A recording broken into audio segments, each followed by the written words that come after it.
vamos iniciar a nossa terceira aula aí. Aula essa que vai englobar hoje métodos de controle de pragas. Hoje a gente vai ter uma aula que vai ser relativamente extensa do ponto de vista de conteúdo. Então, por favor, mais do que nunca, vou pedir participação de vocês, separem as dúvidas. A gente vai avançar um pouco mais em terminologias e metodologias que envolvem todo o manejo integrado de pragas e que são essenciais para a gente conseguir ter uma produção sustentável do ponto de vista fitossanitário. Então, muita coisa, até fitossanitário, a gente expande um pouco, porque muitas dessas técnicas que a gente vai conversar aqui hoje, elas não só resolvem, quando a gente fala de culturas no campo, elas não vão só resolver para a parte de entomologia, como felizmente muitas das técnicas aqui, elas englobam também proteção para toda a questão de fitopatologia. Então, vocês estão vendo a mãozinha ali, a gente vai usar bastante a mãozinha na apresentação hoje, e a gente vai conversar então daqui de alguns métodos de controle de praga. Literatura para o livro para hoje, eu mantenho o Galo. Outro dia eu estava conversando com o pessoal, me pediram indicação. O Galo, apesar de ter seus 18 anos aí de publicação, para entomologia agrícola, ele continua muito útil, não tem nada que substitua ele, a gente não tem nada que substitua o Galo, justamente porque os outros livros de entomologia, até os que eu mostrei para vocês nas outras aulas, eles têm muito conhecimento mais aprofundado da entomologia de uma maneira geral, mas a parte agrícola forte mesmo a gente vai encontrar no livro do Galo, Entomologia Agrícola. Vou sugerir para vocês dois outros livros aqui que estão em inglês, na realidade, mas esses livros vocês conseguem até encontrar eles em versão PDF na internet. E nessas versões PDF fica fácil ali para quem não está muito familiarizado com a língua inglesa, dá para dar uma recortada, joga no Google Tradutor, e hoje em dia a língua não é mais um empecilho, né? A gente consegue transpor essas barreiras. Então a gente vai conversar bem hoje, eu vou tentar dar essa aula da maneira mais minuciosa possível, mas preocupado com o tempo, passando essa informação de uma maneira concisa, completa, mas dentro de um certo tempo, porque cada um dos temas que a gente vai conversar hoje, a gente poderia falar uma aula inteira sobre eles. E então, vamos começar, vou fechar a câmera para melhorar o áudio, para não dar tanto problema na internet do pessoal, e daqui para frente vamos conversar sobre o tema de hoje propriamente dito. Então, pessoal, o manejo integrado de pragas, como o próprio nome já diz, ele é baseado na integração, no mix de várias técnicas visando obter um manejo da população dos insetos fitófagos, aqueles que se alimentam de plantas, num ambiente agrícola, num ambiente onde você tenha um cultivo vegetal de seu interesse. Pode ser florestal, pode ser ornamental, pode ser urbano, mas sempre você vai ter que manejar esse ambiente com um pool de soluções para tentar fazer esse controle.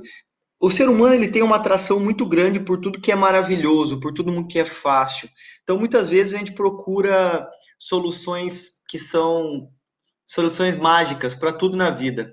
E para o manejo de pragas, para o manejo de insetos fitófagos, uma coisa a gente tem que ter em mente, como eu disse na primeira aula, você não pode menosprezar a capacidade do inseto de contornar suas medidas de controle. E dessa forma, você não pode nunca oferecer uma única opção e acreditar numa única maneira de fazer esse manejo. Infelizmente, costumeiramente, o que a gente vê nas produções agrícolas ainda é a predominância do controle químico. Por razões óbvias, muitas vezes o técnico que está na produção e até mesmo o produtor tem uma sensação de urgência em relação ao aparecimento do inseto. E é óbvio, o inseto está lá, muitas vezes ele está consumindo seu material vegetal, você sabe que em algum momento você vai ter perda, vai ter dano econômico vindo do ataque daquele inseto, e no desespero opta-se muito pelo controle químico, porque ele dá a resposta rápida. Só que dentro daquele tripé que eu já comentei com vocês, de sustentabilidade econômica, ambiental e social, a gente sabe que o controle químico é mais ou menos como uma doença no ser humano, assim. O controle químico tem que ser a última opção. Quando você tá se sentindo mal, você avalia lá, você está meio tá meio borocochô, lá você avalia, fala, pô, eu não tô me sentindo muito bem. Será que eu tô com alguma coisa? Será que eu tenho uma virose? Será que eu tô doente? Aí você pode ir no médico. O médico vai olhar para você e vai falar, não, você tá com uma inflamação. É uma inflamação na sua garganta, por exemplo. Então você vai tomar um anti-inflamatório. Se esse sintoma da sua dor na garganta for associado, aí assim vai sempre. Primeiro você está com uma sensação só de dor, você pode tomar um analgésico. Aí o médico vai, olha a tua garganta e fala, não, além da a dor é porque tem uma inflamação. Então ele te passa um anti-inflamatório, que já é um remédio que está acima do analgésico. Se essa dor for associada à febre, é indicativo de que você tem uma infecção. Então você vai usar, em últimos casos, um antibiótico. O antibiótico para o remédio, na associação com o agrotóxico, está como se fosse o controle químico, o inseticida. Sempre você tem que primar por deixar isso como última opção. Se você fizer todos os passos dessa pirâmide, possivelmente em poucas ocasiões você vai realmente precisar da utilização do controle químico. E a pirâmide aqui é óbvio, assim como tem uma pirâmide alimentar, o que a gente vai fazer? A gente vai dar preferência por quem está na base da pirâmide. Então, a maior proporção do teu manejo, dos métodos de controle de praga, eles têm que vir da manipulação do ambiente, passando por um controle biológico conservativo. A gente vai conversar, caso alguma dessas terminologias não estejam muito, vocês não estejam familiarizados, a gente vai conversar uma por uma. Depois do controle biológico conservativo, a gente pode optar por um controle comportamental, genético, controle físico-mecânico, controle biológico inundativo e, em última opção, controle químico. Por que essa, no que se baseia? Essa arte eu fiz ela essa semana até, para essa aula, e no que se baseia basicamente o que a gente tem nessa pirâmide? À medida que você sobe na pirâmide, o teu método de controle ele vai impactar mais o ambiente.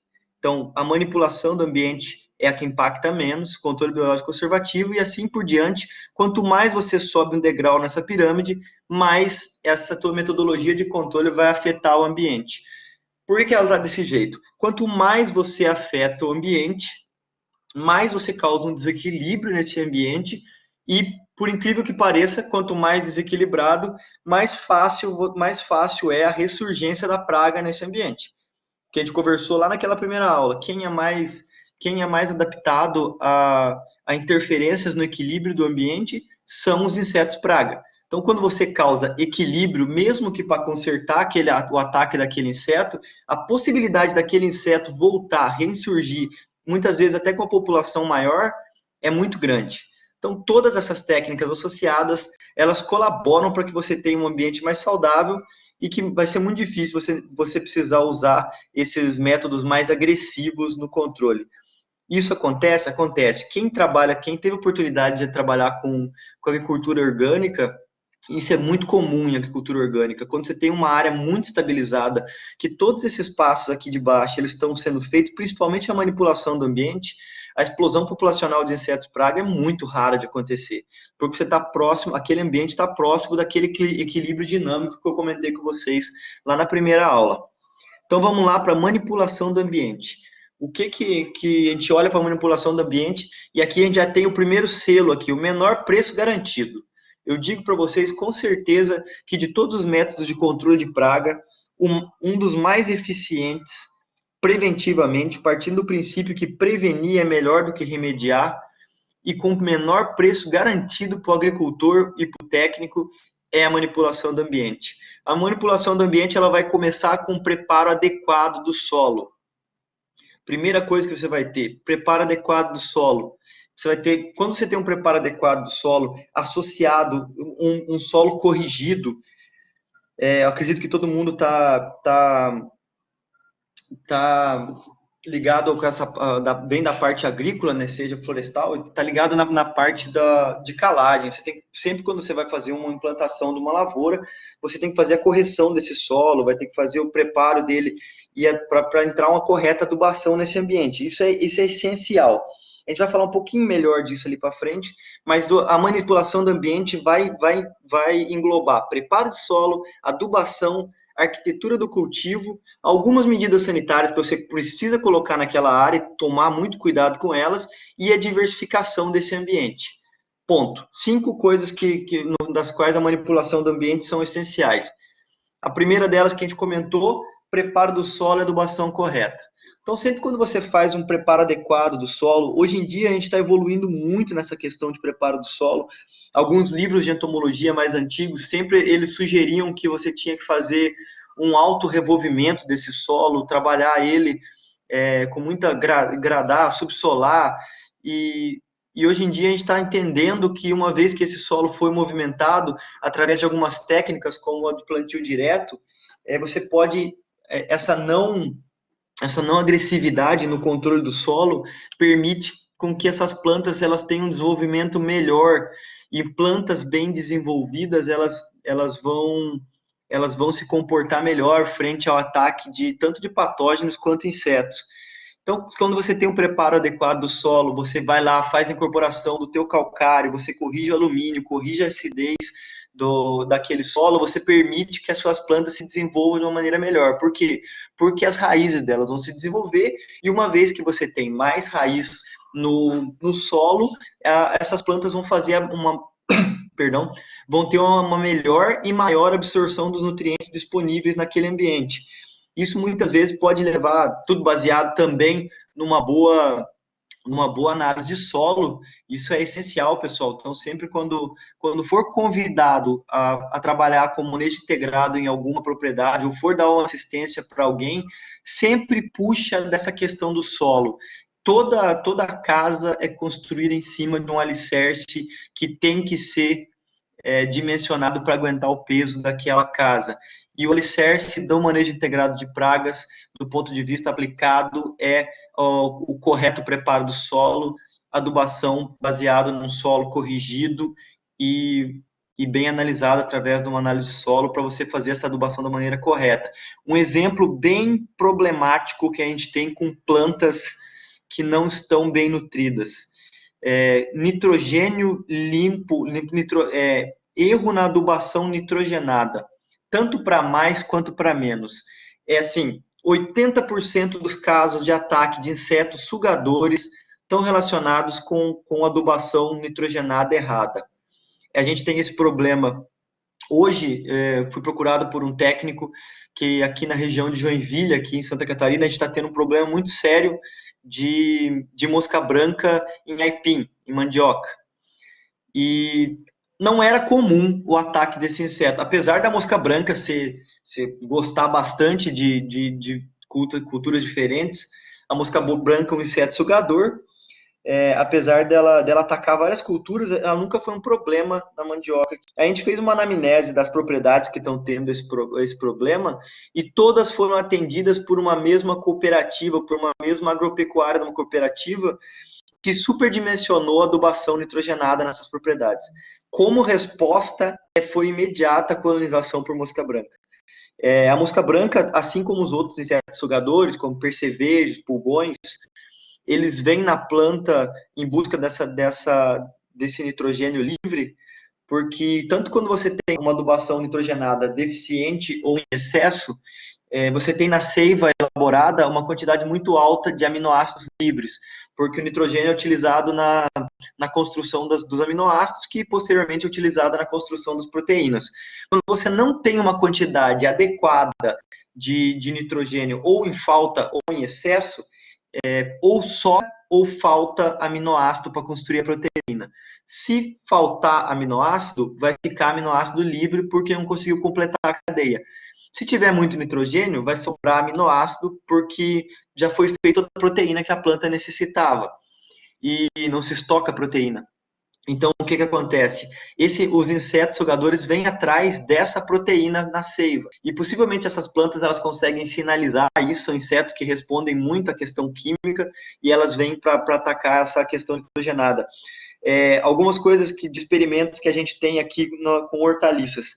A gente percebeu já em vários cultivos, em milho verde, a gente já percebeu em repolho, a gente já conseguiu notar isso em rúcula e em alface. Plantas que têm excesso de adubação nitrogenada são preferidas para oviposição de lagartas, de mariposas também. Então, sempre quando você tem uma praga, que é um lepidóptero, uma mariposa, se você tem um excesso de nitrogênio nessas plantas, elas vão ser preferidas para oviposição. São os trabalhos bem recentes da gente que dão a entender que essa adubação nitrogenada ela não é só importante para insetos sugadores, mas também para lepidópteros. Plantas bem nutridas, então, eles vão como eu disse para vocês, um ambiente que está corrigido, o solo corrigido e bem adubado, ele é um ambiente favorável para o desenvolvimento das plantas e vai, consequentemente, causar uma menor incidência de pragas. A gente tem algumas outras pragas que estão bem relacionadas com excesso de nutrientes. Um exemplo bem clássico também é o ataque dos trips. Solos com maior quantidade de fósforo, geralmente que sofrem uma adubação de fósforo um pouco excessiva, solos ricos em fósforo têm tendência a gerar surtos populacionais de trips. Então, levando em consideração os nutrientes, isso é o principal que a gente pode falar de preparo e adubação do solo. Então, sempre isso, pessoal.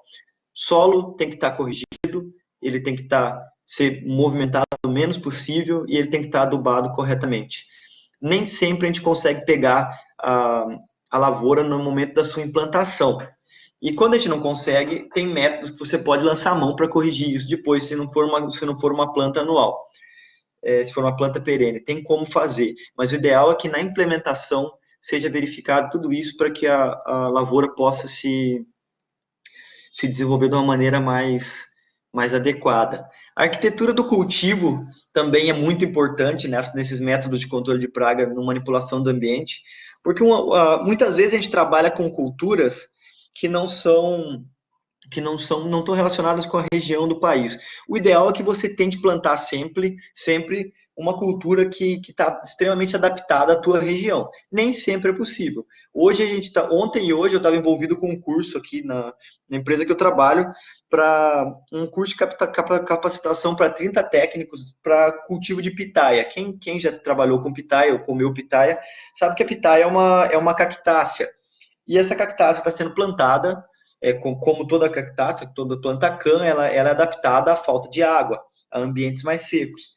E essa planta está sendo plantada aqui a pitaia está sendo cultivada aqui no litoral norte catarinense, num ambiente que tem uma chuva, uma precipitação acumulada de 2.000 milímetros ano. Ou seja, está saindo um pouco da zona de conforto dela, né? Está entrando numa área que tem bastante água.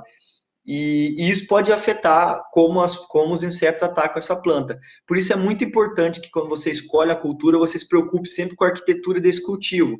Você tem que botar ela no local adequado, você tem que se preocupar se é uma planta que precisa tomar o sol da manhã ou o sol da tarde. Você tem que fazer isso no espaçamento correto, porque o espaçamento correto não permite que os galhos dessa planta, que é o material vegetal de uma planta, bata na outra. No caso de plantas que têm insetos como vetores de viroses, por exemplo, o contato e a fricção entre material vegetal de plantas diferentes pode também fazer com que o vírus se propague no ambiente. Então, isso é uma preocupação bem grande que a gente tem em relação ao espaçamento correto. A gente tem que sempre controlar essa questão da chuva, se é para mais ou para menos, por via irrigação, tem como fazer isso. Muito importante no processo de arquitetura é você colocar um quebra-vento. O quebra-vento sempre, para a entomologia, ele vai fazer um papel muito interessante no manejo de pragas, porque os quebra-ventos sempre funcionam com uma região de alta intensidade, de alta diversidade de espécies. Então, se você escolher uma planta, mais para frente a gente vai falar sobre isso, se você escolher uma planta um pouco mais adequada para fazer esse quebra-vento, possivelmente você vai aumentar a diversidade dos insetos na tua área e levar esse ambiente o mais próximo possível do ambiente natural, mesmo sendo um ambiente totalmente antropizado. Mas você pode levar ele o mais próximo possível de uma floresta, e quanto maior a diversidade de insetos que você vai ter na região, mais difícil é você ter um boom populacional de uma espécie de inseto praga. E por último, outra coisa que é muito importante nessa parte de manipulação do ambiente, sempre que possível fazer rotação de culturas. Por quê? Você é uma bela de uma lagarta que está acostumada a se alimentar de uma gramínea. Você está acostumada, vamos dizer que se você é uma lagarta e só come milho. Em determinado momento, alguém vem, teu pai, tua mãe mariposa vem lá, bota seu ovo no milho, você eclode uma lagartinha e tem lá o milho para você comer. Você está feliz, você se desenvolve, logo você deixa um presente para o produtor, que é uma outra geração de lagartas. Aí imagina que você é o papai e a mamãe lagarta, mariposa, vem lá e bota o ovo numa planta de milho. O produtor vem, colhe aquele milho e planta feijão em seguida. E quando você eclode do seu ovo, em vez de achar o milho, que é o seu alimento, você tem feijão. Aí você fala, opa, peraí, eu não como feijão, vai morrer.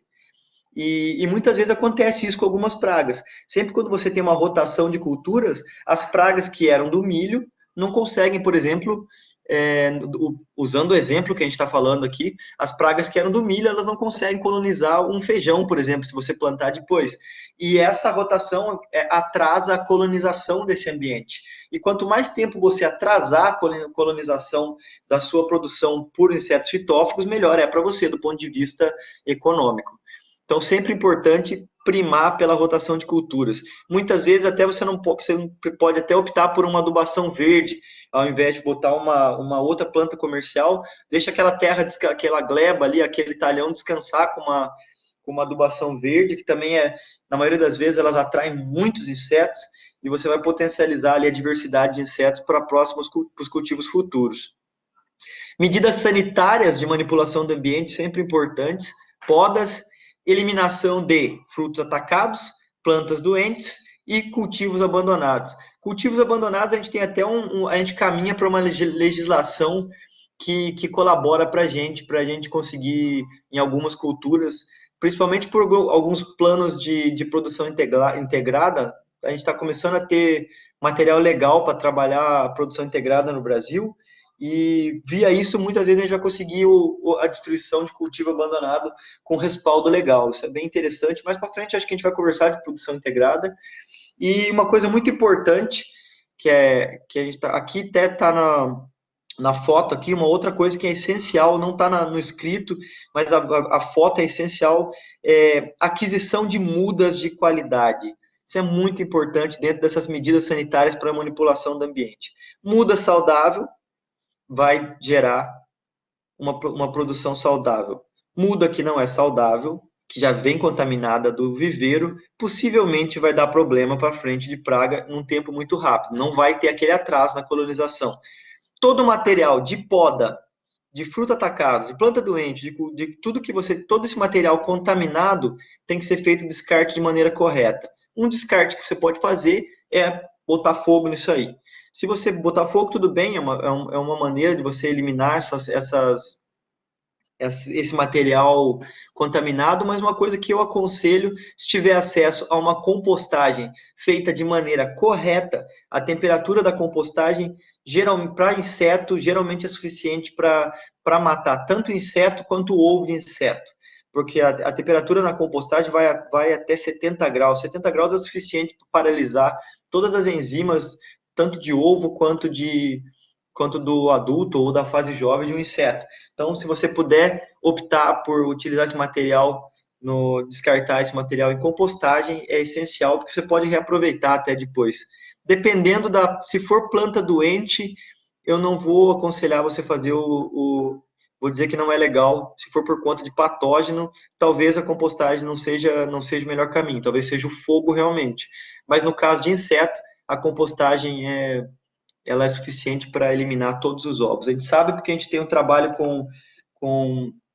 com resíduo de palmáceas, né, para extração de palmito, e a gente testou várias temperaturas e consultou muita literatura para isso, e a temperatura é suficiente para eliminar os ovos, que são a maior preocupação durante o processo de compostagem.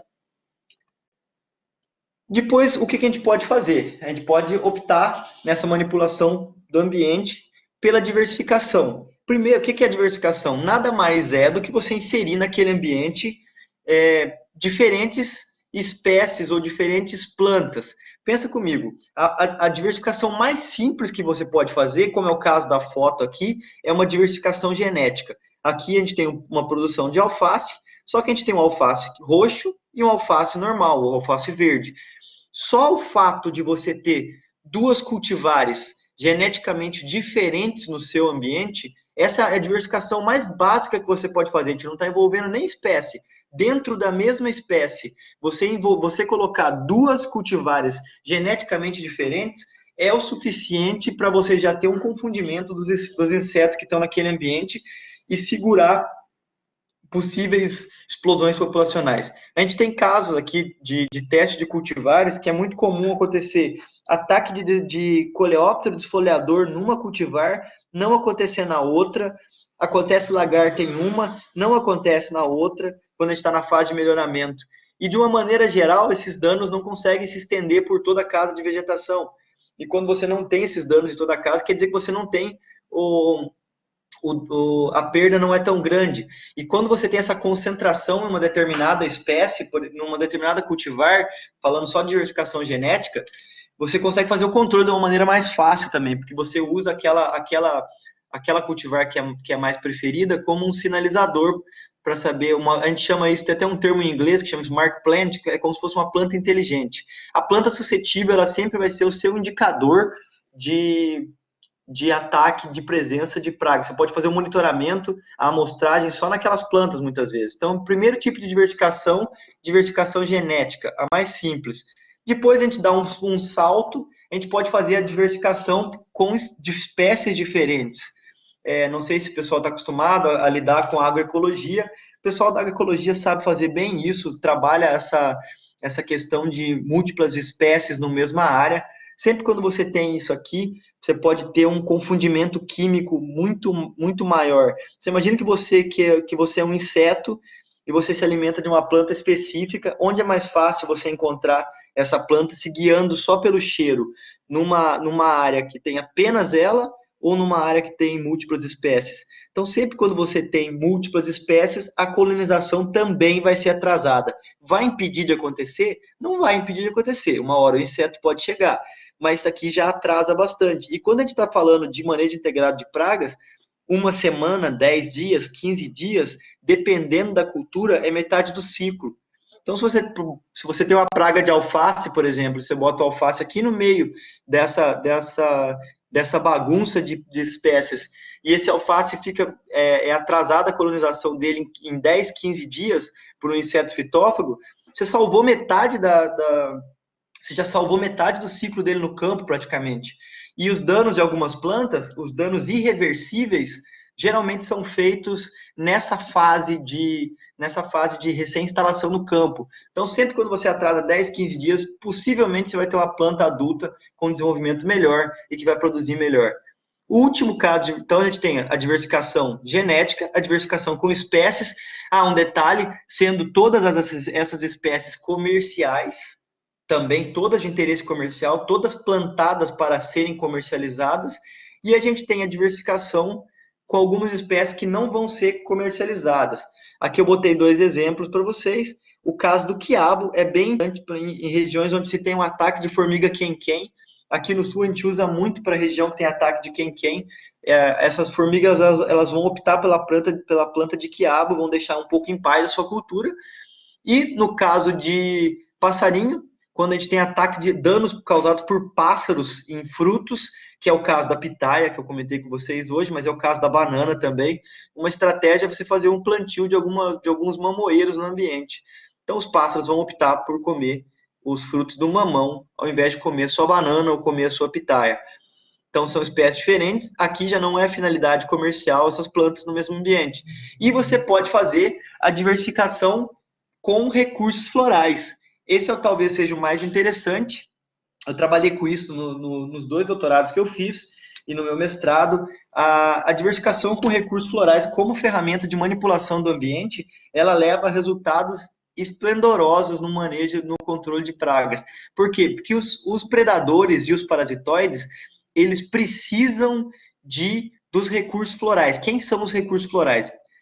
São plantas que produzem flores, e nessas flores você encontra pólen, você encontra néctar.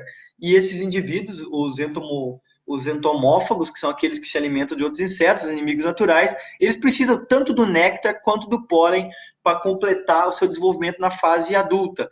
E uma vez que você atrai esses indivíduos para se alimentar do pólen e do néctar, eles vão acabar ficando nessa região, vão ter abrigo, vão ficar ali, vão ter comida disponível, e uma hora ou outra eles vão se alimentar dessas pragas que estão, dos insetos fitófagos que estão no seu ambiente, causando uma diminuição da população, um manejo natural, que é aquilo que a gente chama de controle biológico conservativo. Nessa foto aqui, por exemplo, a foto do meu experimento do doutorado, não sei se vocês conseguem reparar, mas a gente tem dois inimigos naturais, extremamente eficientes. A joaninha, que é um inimigo natural de pulgões e outras espécies, como tripes e vários ovos de outras pragas.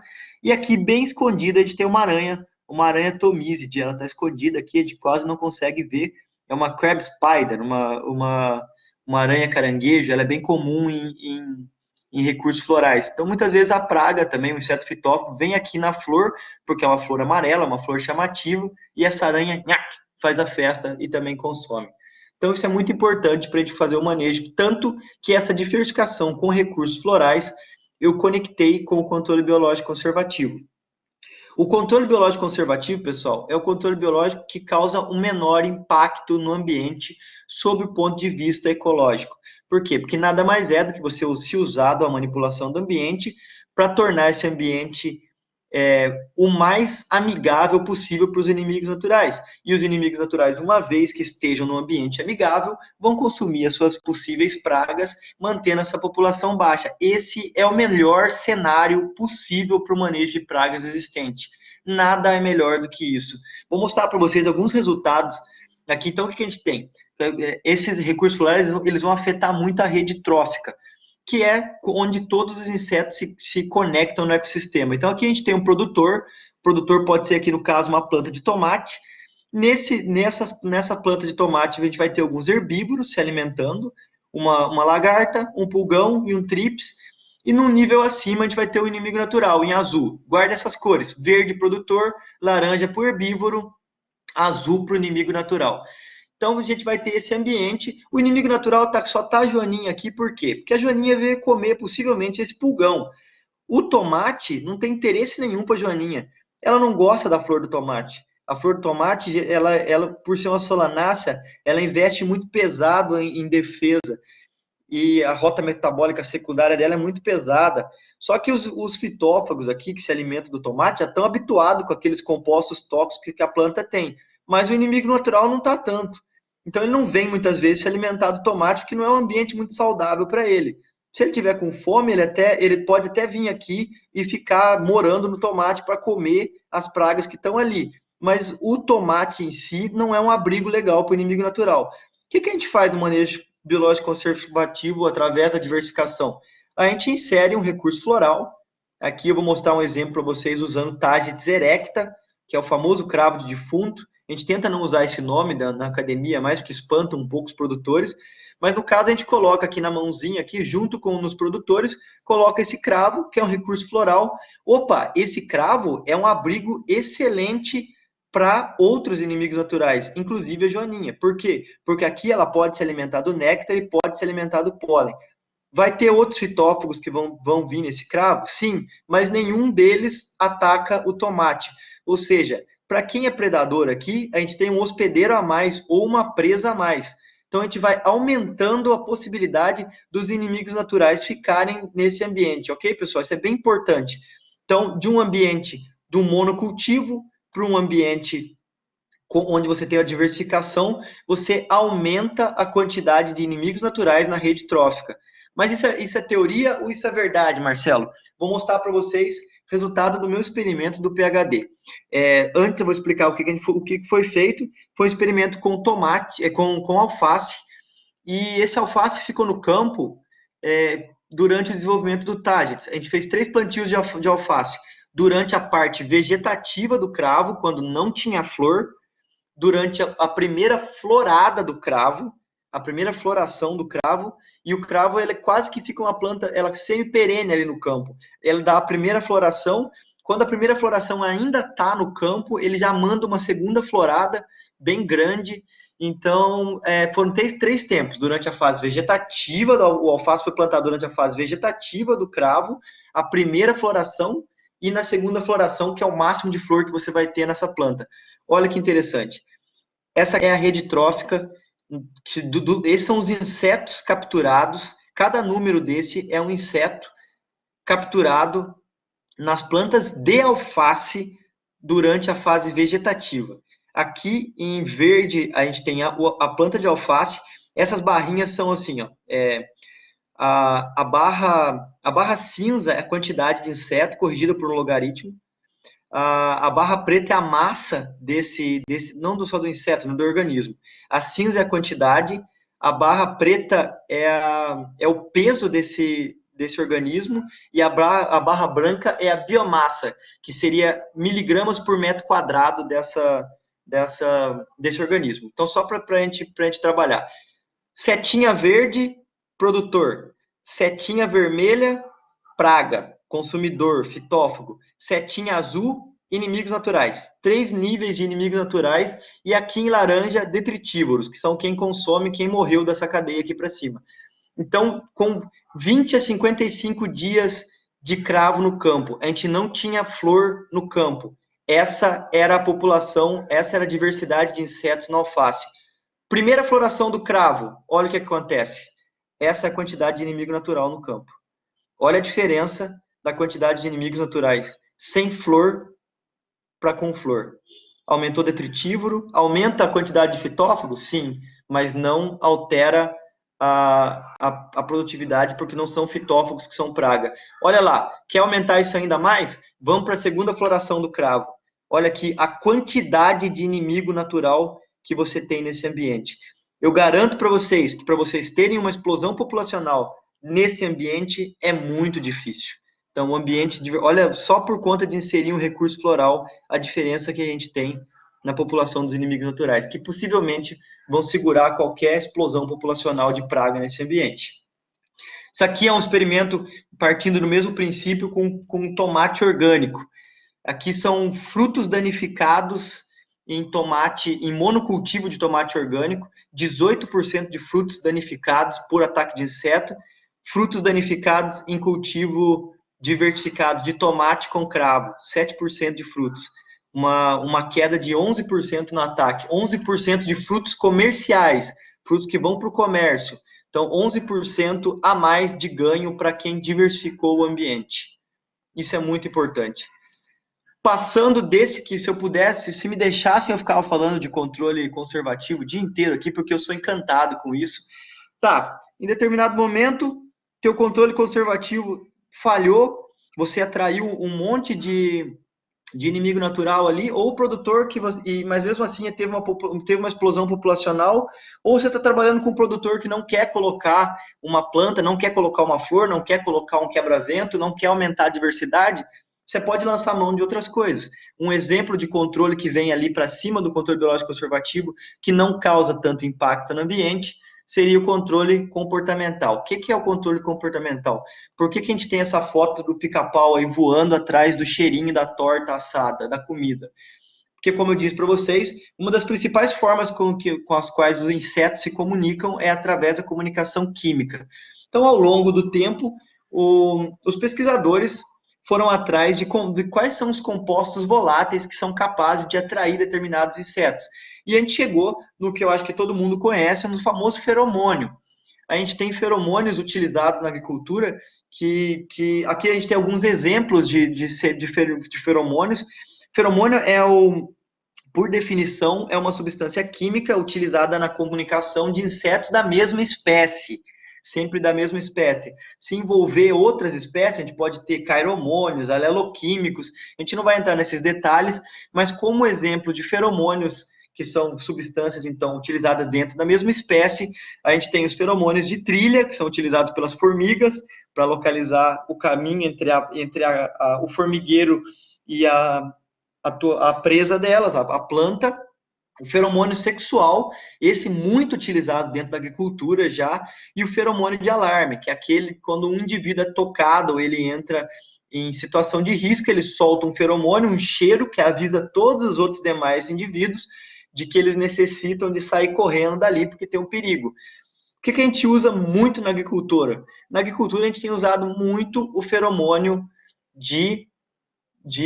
o feromônio sexual e o feromônio de agregação Isso aqui já está comercial, a gente pode usar, já pode comprar. Tem empresas no Brasil que trabalham com isso, muito para pragas de hortaliças, mas alguns exemplos, por exemplo, a gente pode fazer o monitoramento de pragas utilizando feromônio. Você bota essa armadilhinha em delta, que a gente chama, bota, tá vendo ali naquele pretinho, aquele negócio pretinho é uma borracha. Nessa borracha foi inserido o feromônio, no caso o volátil, que vai exalar o cheiro. Esses insetos eles sentem o cheiro, acham que tem uma fêmea ou um macho aqui dentro, voam para cá e ficam colados nessa armadilha. E vocês podem ver que essa armadilha está toda dividida em quadriculado para facilitar a contagem desses insetos.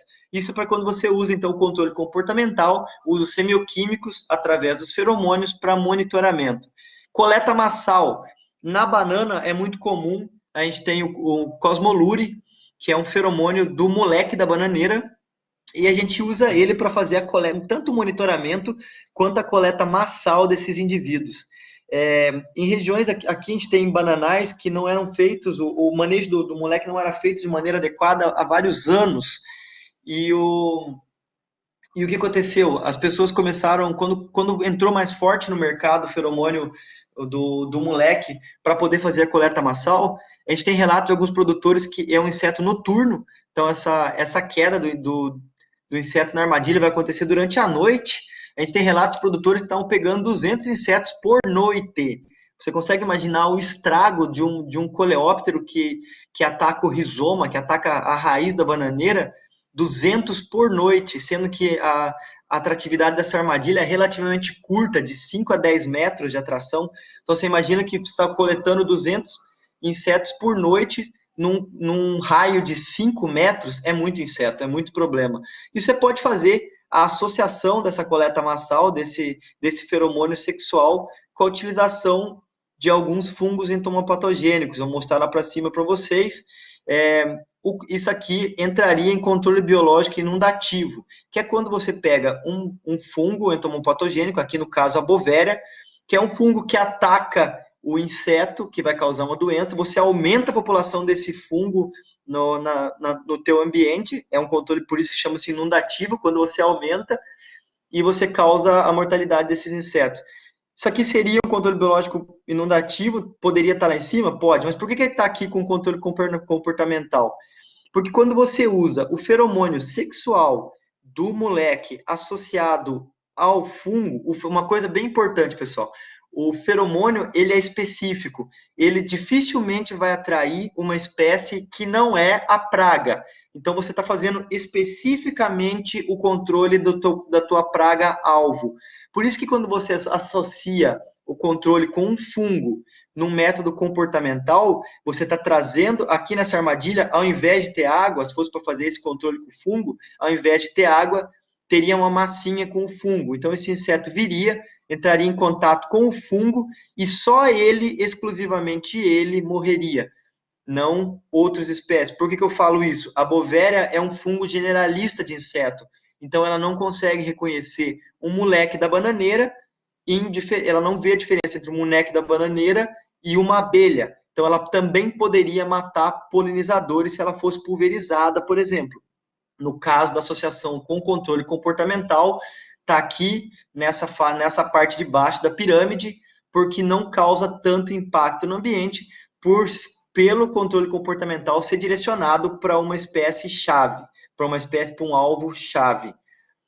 Depois disso, a gente evolui ali, a gente sobe para o controle genético. Controle genético nada mais é do que a utilização de propriedades genéticas, algumas alterações genéticas que podem ser forçadas ou não para ocorrer naquele ambiente, como um caso de uma alteração genética forçada que a gente tem hoje, é a utilização dos famosos OGM, os organismos geneticamente modificados, um nome bonito para transgênico. Aqui a gente tem um exemplo de 2 milhos.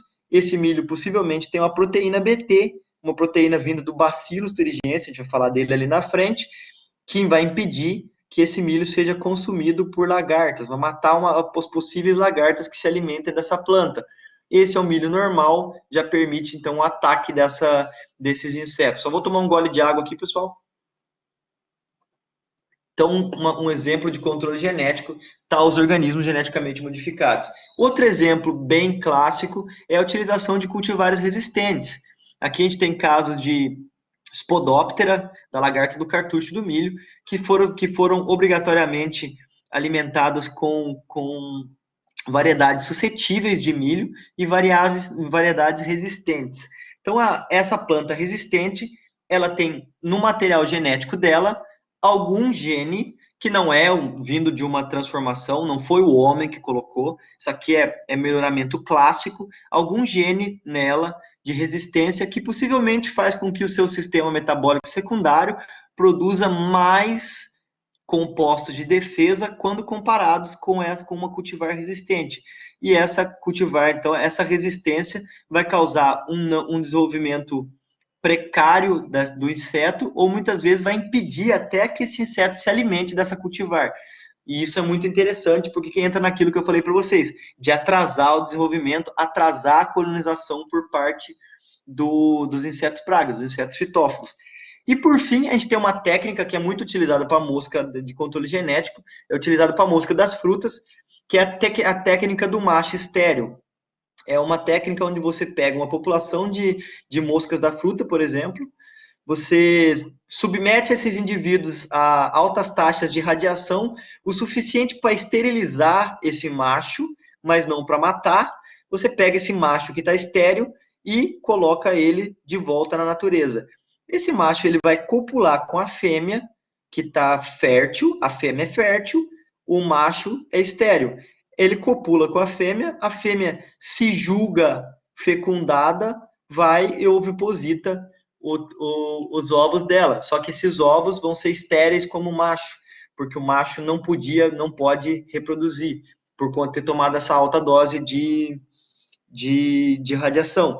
Isso está sendo usado no Brasil não só para macho, a técnica do macho estéreo está sendo usada não só para a mosca das frutas, mas tem ali em São Paulo tem alguns casos que está sendo utilizada essa técnica para o Aedes aegypti também.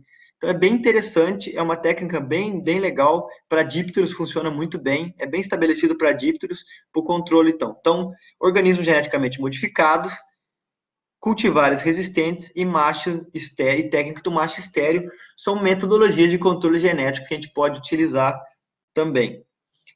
Por que ela está para cima aqui? Porque quando você tem um OGM ou você tem uma resistência, não tanto o macho estéreo, mas essas duas técnicas, elas podem interferir um pouco no ambiente. Porque uma vez que um milho transgênico ele vai ser nocivo para uma lagarta praga, ele vai ser nocivo também para outros lepidópteros. Então você começa, e no caso de cultivares resistentes, você pode ter plantas que são ligeiramente tóxicas também a inimigos naturais, a presença de inimigos naturais. Então, muitas vezes, isso aqui pode causar algum desequilíbrio que é maior do que os demais que a gente apresentou naquela pirâmide lá, por isso que ela está ali. Aí a gente entra na parte de controle físico e controle mecânico. Controle físico vai ser todo aquele tipo de controle que vai se usar de unidades físicas, aí, de propriedades, né, de fenômenos físicos, como, por exemplo, a luz, o calor, a própria radiação ou o som. Olha que interessante. Tipo de controle, a gente já comentou isso na primeira aula. Controle físico através da luz. Dá para a gente usar isso muito para coleóptero, é bem efetivo para fazer monitoramento e controle de coleópteros. Por exemplo, a bicheira da raiz pode ser controlada através controlada e monitorada através de armadilhas luminosas. Traças também, muitas traças, inclusive traça da bananeira ou pogona, ela cai em armadilha, você consegue fazer o monitoramento desse indivíduo no campo. Bem importante, porque para a bananeira é uma praga quarentenária para exportação. Radiação, como eu disse para vocês, tem o exemplo do macho estéreo, da técnica do macho estéreo, mas a radiação é um método de controle de praga muito utilizado para exportação. Quando você tem alguma fruta e você sabe que você vai exportar, por exemplo, para a Europa um mamão, e você não quer que aquele mamão leve uma larva ou um ovo de alguma praga quarentenária na Europa. O que você faz? Você submete essa fruta a uma alta taxa de radiação que seja capaz de matar tanto o ovo, quanto a larva, ou quanto qualquer inseto que esteja presente naquele, ou até patógeno que esteja presente naquele ambiente, sem danificar o fruto. O fogo, como eu disse para vocês, Fogo muito importante, um controle físico muito importante, principalmente para resíduo de poda, para resíduo de áreas atacadas, e o som, outra unidade física que pode, outro fenômeno físico que pode ser usado no controle de pragas. Quem mora em Minas já deve ter se deparado com isso. É possível fazer coleta, amostragem e coleta de cigarras em cafezais, onde ocorre muito o ataque desse inseto, através de caixas de som. Você bota a caixa de som com uma determinada frequência, você consegue atrair a cigarra pelo som. Então, são métodos físicos de atração. Mecânicos podem ser... Aqui tem a questão da armadilha luminosa, ela está entre o mecânico e o físico. Por quê? Porque a luz ela vai bater numa determinada cor, ela vai refletir numa superfície, no caso aqui uma superfície amarela, e você consegue fazer a coleta do inseto com essa associação. Uma coleta mecânica, que é por aderência tanto à cola, como no caso das faixas, quanto à água, no caso dessa armadilha, uma associação entre o comprimento de onda emitido por um determinado material, que coincide com o comprimento de onda que atrai o inseto, no caso aqui a cor amarela, associado a um método mecânico de captura desse inseto, que pode ser por cola ou por água. Muito, muito bom para fazer tanto a amostragem de insetos como tripes, pulgões, até mosca branca, quanto para fazer coleta massal também, no caso dessa casa de vegetação. Isso aqui é uma coleta massal, né? Óbvio que a gente tem em toda a extensão essas faixas coloridas. E aqui no meio a gente tem outro método de controle mecânico muito interessante, que é o ensacamento de frutos. Utilizado em uva, goiaba, pitaia, banana. Pode parecer uma coisa trabalhosa, mas quando você parte do princípio de que você está protegendo o teu material comercial, a parte mais importante que você vai ter no teu comércio, na tua comercialização, você vê que esse tipo de metodologia de controle dá alta rentabilidade, dá alto retorno para o produtor. É um exemplo que eu até usei na apresentação hoje para a pitaia. A pitaia, com valores dessa semana, está sendo comercializada a R$6 o quilo no produtor aqui em Santa Catarina. E a goiaba está com a cotação de R$1,60 o quilo da goiaba. E os produtores geralmente ensacam a goiaba para evitar o ataque de mosca da fruta. E esse foi o meu argumento para falar para os técnicos que a pitaia também tem que ser ensacada, uma vez que ela tem praticamente 6 vezes o valor de mercado de uma goiaba, e a goiaba, para produzir, tem que ser ensacada. Então, a pitaia, ainda é uma fruta de luxo, que tem um alto valor de comercialização, para evitar o ataque e o dano de tanto percevejo quanto abelhas no fruto, é essencial que se faça o ensacamento. Em relação a controle biológico, passando então do controle físico e mecânico, a gente pode chegar então na parte de controle biológico inundativo, o penúltimo degrau que a gente vai subir aqui antes de encerrar essa aula. Controle biológico inundativo, como eu disse para vocês, é quando você utiliza tanto predadores quanto parasitoides, ou então quando você utiliza fungos entomopatogênicos, ou você utiliza vírus, ou você utiliza bactérias para fazer o controle da sua praga. Sempre quando você usa, então, um indivíduo que é vivo para fazer o controle da sua praga, você está usando o controle biológico naquele ambiente. Inundativo, por quê? Porque você vai praticamente fazer uma inundação do teu cultivo. Você vai pegar uma alta quantidade desses agentes de controle biológico e lançar lá para fazer o controle para você. Exemplos de controle biológico comerciais no Brasil. Tricograma, várias espécies de tricograma. Tricograma é um himenóptero, é uma vespa muito pequena que coloca seu ovo, então, dentro do ovo de pragas, como lagartas, entre outras. A larvinha do tricograma se desenvolve aqui dentro e, ao invés de nascer a lagartinha, vai nascer outra vespinha, vai sair outra vespinha daqui de dentro. Temos tricograma comercial no Brasil, muito utilizado para cana, utilizado para algumas traças, para brocas, bem interessante a utilização dele. Cotésia flavis, para quem trabalha com cana, já ouviu falar. A cotésia é um parasitoide também, assim como o tricograma, só que ao invés de colocar o ovo dela no ovo da praga, ela oviposita diretamente no corpo da praga. E aqui vai se desenvolver na lagarta, na broca da cana, vai se desenvolver a larvinha da vespa e vai eclodir e vai matar esse indivíduo fazendo controle. Outro indivíduo utilizado como controle biológico inundativo no Brasil é o ácaro Neuseiros californicus. Também você pode encontrar no mercado para fazer o controle, pode comprar no mercado brasileiro para fazer o controle de outros ácaros e algumas pragas pequenas. No Brasil não se estabeleceu muito bem ainda o controle biológico utilizando outros insetos por uma questão simples de logística. Nosso país é muito grande, fica muito complicado você mandar um ser vivo pelo correio, mesmo que seja de Sedex. Na Europa, o catálogo de insetos para controle biológico já é bem grande. Se alguém tiver uma curiosidade, depois eu posso mandar material via Michele para vocês darem uma olhada. Mas geralmente o catálogo deles é muito grande, porque lá o sistema de distribuição é muito prático, correio funciona bem, transportadoras funcionam muito bem, então você compra um parasitoide, no dia seguinte, antes das 10 horas da manhã, você está com ele nas suas mãos para fazer a liberação no campo. Então o Brasil, em termos de controle biológico inundativo, ele partiu para a questão do entomopatogênico, que seria usar lançar no campo doenças que podem matar a sua praga, porque esses indivíduos, eles aguentam o transporte de uma maneira mais fácil. Então, a gente tem fungos utilizados no controle biológico inundativo. Vou dar exemplo para vocês da Isária, que é um fungo que ataca psilídeos, né? Também ataca várias outras espécies. Aqui é um caso que está atacando psilídeo. Metarrhizium anisopli, que é um fungo de solo, extremamente útil para controle de cigarrinhas, tripes e alguns outros insetos sugadores. E a gente tem a Bovéria baciana, também um fungo de solo, ocorre naturalmente, de distribuição cosmopolita. A gente tem em todos os lugares do mundo, você vai encontrar Bovéria no solo, tanto o Metarrhizium quanto a Bovéria, mas mais a Bovéria. A Bovéria é extremamente generalista, então ela não faz asepsia de artrópodes, ela não diferencia artrópodes, ela pode atacar desde da abelha até a sua praga. Essa é a razão por que a gente colocou o controle biológico inundativo lá perto do controle químico, porque uma vez que você faça a pulverização de um agente de controle biológico sob a argumentação de que você está fazendo algo sustentável no ambiente, mais sustentável do que a utilização do inseticida, mas você faz uma pulverização desse fungo no ambiente, você não está fazendo nada não está fazendo nada diferente de aplicar um inseticida.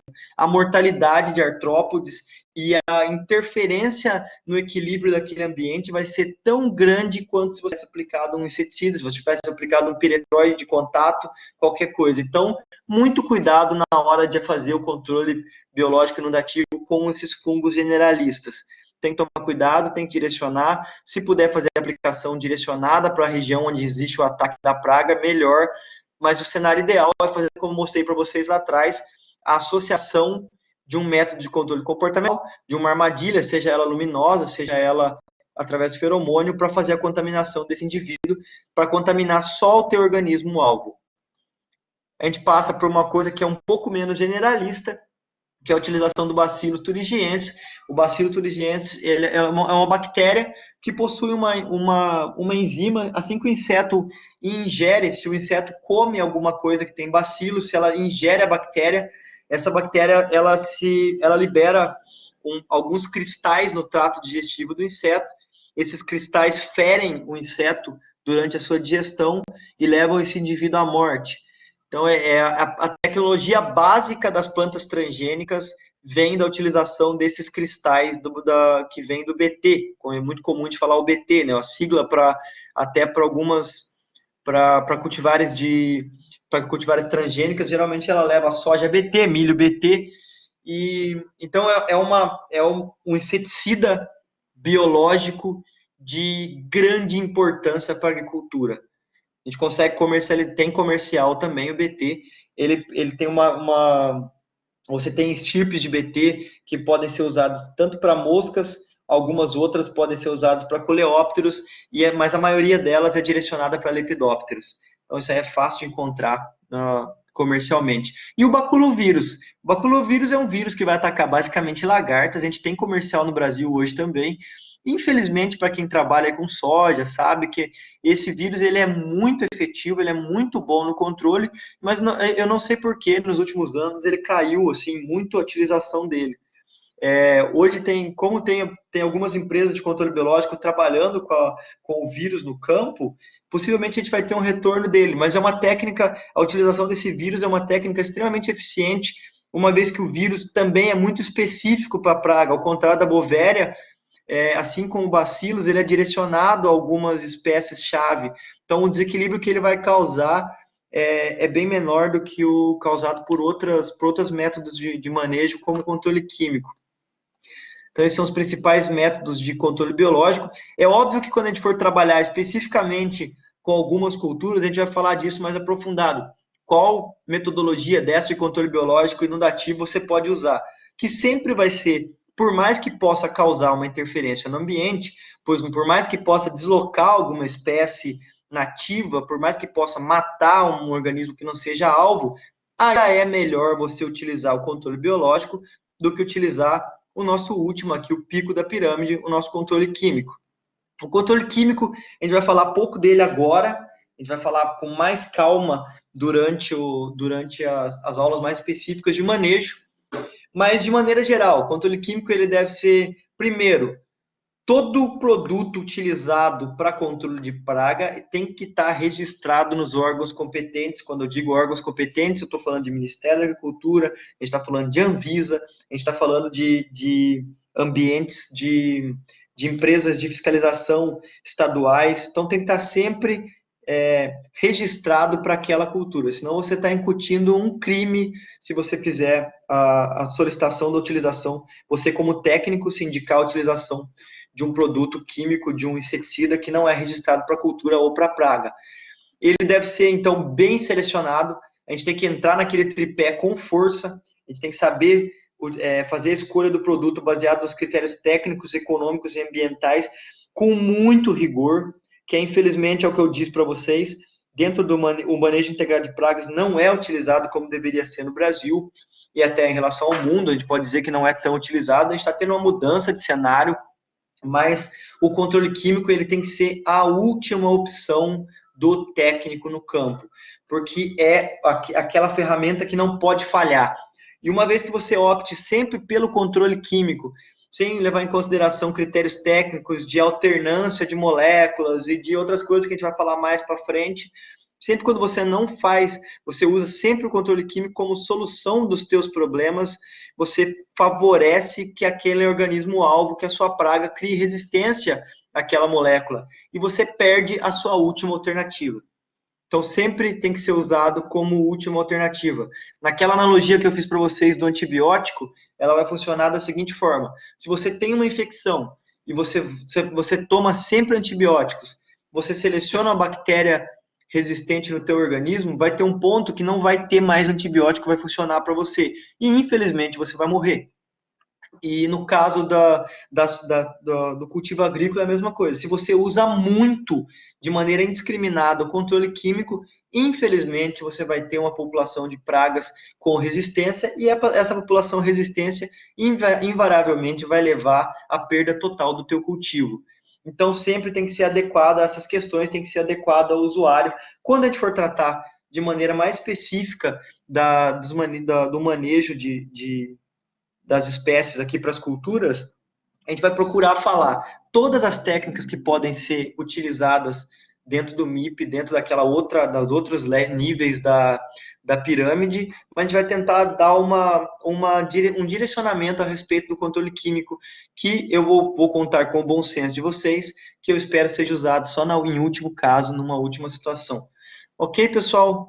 Então, encerramos a parte de conteúdo por hoje, e eu falei para vocês, era uma aula extremamente densa, cada um desses temas, eu vou dizer para vocês que a gente poderia trabalhar com cada um desses temas como uma aula única, tem muita informação para ser feita, para ser passada sobre cada um deles, mas a gente tem que fazer dentro do tempo. Então agora eu abro para vocês, por favor, perguntas relacionadas aos temas da aula de hoje. Hoje foi uma aula um pouco mais, até um pouco de definições, né?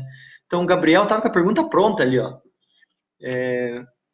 O Gabriel, ele pergunta para mim, professor, você teria alguma recomendação de material que apresente uma lista de espécies de plantas para atração de inimigos naturais? Posso providenciar, Gabriel? Posso providenciar isso para você, para a gente aqui dividir entre a gente. Tem, dependendo da cultura, você pode encontrar isso muito voltado para a cultura. É bem estabelecido na literatura algumas plantas condimentares, aromáticas e até só recursos florais que são bem utilizados. Vai depender muito da região onde você está. O cravo, que é o exemplo que eu usei para vocês, vai muito bem encerrado. Por quê? Porque ele depende de uma condição de sol e de umidade, ele aguenta uma condição de umidade menor, ele é muito dependente de sol, de número de horas de sol para poder florescer, então isso vai variar.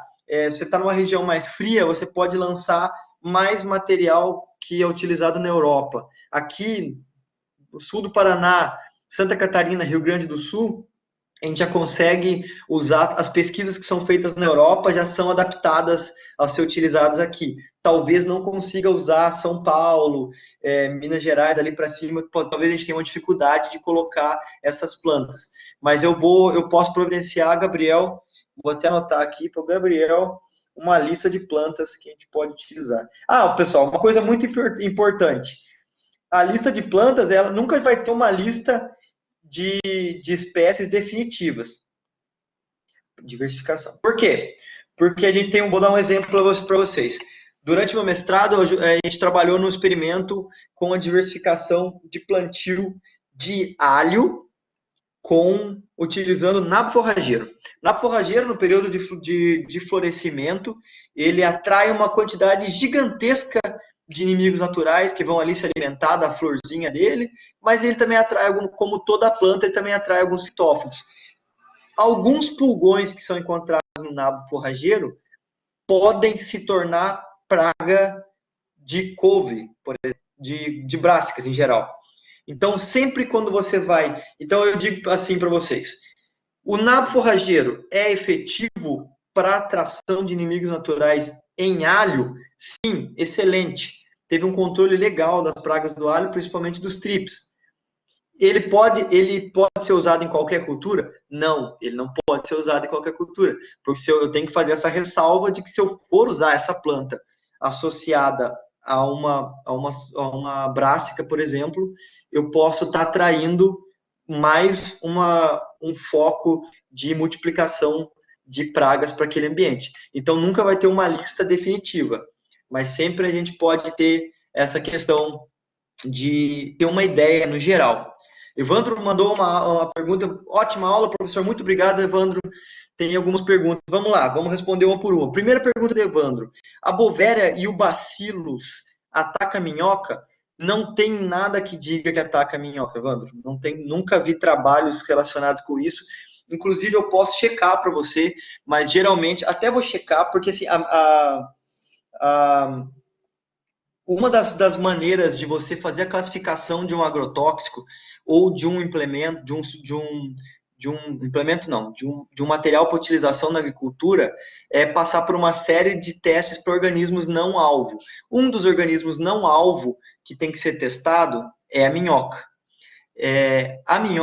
Nenhuma das classificações dos biológicos, nenhum biológico no Brasil ou no mundo é classificado como dano de risco ambiental. Ele não tem risco ambiental. Se ele não tem risco ambiental, possivelmente é porque ele não ataca nenhum organismo não alvo. Pode ser que se você afogar uma minhoca num pó de bovéria, pode ser que ela sofra alguma coisa. Aí tem um caso que é assim, a gente não pode nunca se apegar a exceções. Quer ver um exemplo bem pesado a respeito de exceções? Pessoas com imunidade defasada, com problemas de imunidade, com supressão de imunidade, tem tendência a se contaminar com bovéria, principalmente vias aéreas. Então, uma pessoa soropositiva, que não está com AIDS, que não faz o controle da doença, ela pode se contaminar com bovéria no seu trato respiratório. É um caso extremo. Por que acontece com a bovéria? Porque acontece com qualquer fungo. A pessoa que está com a imunidade suprimida, principalmente por AIDS, ela pode, até o bolor de um pão pode contaminar essa pessoa. Ela perde quase toda a defesa para fungo. Então acontece, mas não é comum. Então, dificilmente a bovéria vai atacar o sistema da bovéria, o bacillus de jeito nenhum. A bovéria, por mesmo sendo um fungo, ela é estritamente ligada à artrópode. Tanto que ela se desenvolve no solo, e muitas vezes esse solo está associado com a questão da minhoca. Então, dificilmente vai acontecer alguma coisa. Segunda pergunta do Evandro, estou tendo problemas com o cultivo de rúcula em relação ao ataque de lagartas. Ah, normal. Tático escravo do defunto pode ajudar a atrair inimigos naturais para essa cultura? Perfeito, Evandro. Pode usar, mas sem medo. A questão que eu vou te dizer é interessante que a cultura entre no campo quando a planta já está florida. Porque daí você já vai ter um efeito tampão, que a gente fala, em cima da explosão populacional. É comum acontecer o ataque de lagarta. Já vou te dizer, certeza, pode ir atrás do Bacillus thuringiensis para essa lagarta. Planta, consegue cravo, consegue a semente do cravo, faz as mudinhas, bota no campo, mantém ali uns spotzinhos, umas ilhas de cravo no meio do teu cultivo e até lá, para fazer esse controle, pode lançar a mão do bacilo sem problema, cara. Isso aí sem problema. Mas depois que se tiver com o tá desenvolvido, você pode largar lá que os inimigos naturais que são atraídos pelos recursos florais possivelmente vão dar conta de fazer o manejo. E a última pergunta do Evandro, teria alguma informação do uso de ozônio para o controle de pragas? Sim, Evandro, temos exemplos do uso de ozônio, principalmente para essa questão de exportação. Dá para fazer, ele é extremamente tóxico, né, para fazer esse controle, tem como fazer. Se eu não me engano, tem alguns trabalhos com maçã bem desenvolvidas para essa parte de manejo, de utilização de ozônio. Eu, inclusive, tenho uma meta num projeto, que é a utilização de ozônio porque eu trabalho na parte de fruticultura tropical. Eu tenho uma meta de um projeto que é fazer o teste do ozônio para a traça da bananeira, que é esse Lepidoptera ou Pogona saccharis, que é uma praga quarentenária para exportação. Então, a gente vai fazer esse teste. Talvez daqui a pouco a gente consiga conversar sobre isso até melhor, porque eu vou ter um resultado meu para dizer isso, sabe? E agora a pergunta da Laércio Alves, espero ter respondido, Evandro, qualquer coisa deixa ali embaixo. Laércio Alves de Souza, ele pergunta, controle legislativo, como os vazios sanitários das culturas de soja e algodão, são importantes para a ferrugem e bicudo? Cara, são importantíssimos, cara. O controle legislativo, ele eu nem coloquei ele, porque é uma coisa muito específica de algumas culturas. Então, quando a gente for abordar a cultura, a gente vai falar dele com mais ênfase, mas é assim, é essencial que a gente tenha esses mecanismos legais para fazer esse tipo de vazio sanitário. Uma coisa que eu até citei ali, que é na hora de fazer aquela eliminação do cultivo abandonado, porque a gente vai tratar mais especificamente, vai conversar sobre essa parte de cultivo legislativo, dessa parte legislativa dentro de cada cultura, e a gente está com essa questão da produção integrada crescendo muito no Brasil hoje. Sempre eu ouço que a produção integrada vai vir. A produção integrada é quando você associa uma gama gigantesca de metodologias sustentáveis para fazer todo o controle da produção de um determinado produto, e é possível rastrear toda essa questão, tudo que foi feito dentro daquele produtor, através hoje em dia até de um QR Code, você consegue ter acesso até ao caderno de campo do produtor. Uma das coisas que vai entrar pesado nessa parte de legislação para a produção integrada, de manual para a produção integrada, é essa questão legislativa de criação de vazios sanitários e de eliminação de cultivos que não estão sendo feitos de maneira adequada. Então, isso é essencial. Infelizmente, a gente não pode contar com o bom senso não só do produtor, mas às vezes do bom senso dos técnicos, de alguns técnicos, para fazer o manejo correto. Então, a gente não tem como não recorrer ao controle legislativo, que nada mais é, pessoal, a gente está falando de controle legislativo, a gente vai falar mais para isso para as aulas mais para frente também, mas é quando você tem uma lei que impede o plantio e a permanência do material vegetal de uma determinada cultivo, de uma determinada cultura no campo. O Laércio até citou como exemplo aqui a soja e o algodão, perfeito, vai fazer esse manejo, vai colaborar para derrubar a população desses insetos. Principalmente ali o bicudo para o algodão é essencial que tenha sido feito. E para a ferrugem é um problema muito sério da soja, né? Mas colabora muito para que esse inóculo... Lembra que eu falei para vocês? Tudo isso está relacionado com atrasar a colonização do teu cultivo. Sempre primar por isso. O vazio sanitário, o controle legislativo, prima por atrasar a colonização. Sempre quando você conseguir atrasar a colonização, seja em relação ao patógeno, seja em relação a um inseto, você vai estar fazendo com que o gasto com o manejo daquela cultura e que o impacto do dano daquele patógeno ou daquele inseto no teu ambiente caia bastante. Mais perguntas, pessoal, por favor? Vamos tratar isso, Alessio. Muito, muito bem lembrado. Eu até ia colocar na minha pirâmide o legislativo, mas como é muito específico de algumas culturas, eu botei ali a eliminação para dizer dessa questão da legislação e vamos deixar isso para conversar um pouco mais específico. Mas foi muito bem lembrado, cara. Essencial também para fazer esse manejo de uma maneira adequada. Mais perguntas, pessoal? Por favor, vamos lá. Vou dar dou-lhe uma. Então, a gente vai esperando enquanto ver se alguém vai fazer alguma pergunta, a gente vai conversando. Semana que vem a gente já vai dar uma avançada para outra temática, tentando ficar mais aplicado, cada vez mais aplicado. Agora vocês estão com os conceitos de método de controle de praga, tentei passar para vocês esses conceitos, para a gente poder trabalhar agora, a partir de agora, nos métodos de manejo mais específicos de cada cultura, para a gente tentar trabalhar de uma maneira que agora a gente vai falar de controle biológico com entomopatogênicos, vocês já vão ter que associar o que é. Vamos falar de vazio sanitário, de controle legislativo, como o Alessio disse, já vamos ter que ligar o que é. Eu gosto, assim, de ver essa dinâmica que a gente tem de conversar sobre uma técnica como o controle biológico conservativo, sobre a inserção de recursos florais, e o Evandro já me deu o exemplo ali, já quer colocar na rúcula. É isso que eu quero de vocês, pessoal. Eu quero que vocês tirem todas as dúvidas possíveis aqui. Tudo que puder, vocês já jogam na nossa roda aqui, da nossa discussão. Esse momento é muito importante para a gente conseguir construir esse conhecimento. Porque não adianta nada vocês fazerem a disciplina, não adianta nada a gente estar aqui ou passar o conteúdo para vocês vão aprender se vocês não aplicarem isso no dia a dia de vocês. Então, eu vou ficar muito feliz cada vez que vocês tenham dúvidas, vocês façam essas perguntas para a gente construir esse conhecimento, para a gente levar isso para o campo, porque a gente está trabalhando aqui tem toda a questão de quem não trabalha diretamente com a produção de alimentos, mas quem trabalha tanto com a questão ornamental quanto de arborização, sempre quando a gente está falando de manejo de pragas, se a gente recorrer para o lado mais fácil, a gente vai para o controle químico. E sempre quando a gente opta pelo controle químico, em algum momento o ambiente, o social e talvez até o econômico seja prejudicado. Então a gente tem que evitar ao máximo isso. É usar todos esses conhecimentos no nosso dia a dia mesmo. Se tem uma hortinha, faz o teste, bota umas plantas, bota um recurso floral, vê como aquele ambiente trabalha a diversificação, vejam como esse ambiente altera, como esse ambiente fica mais protegido da explosão populacional.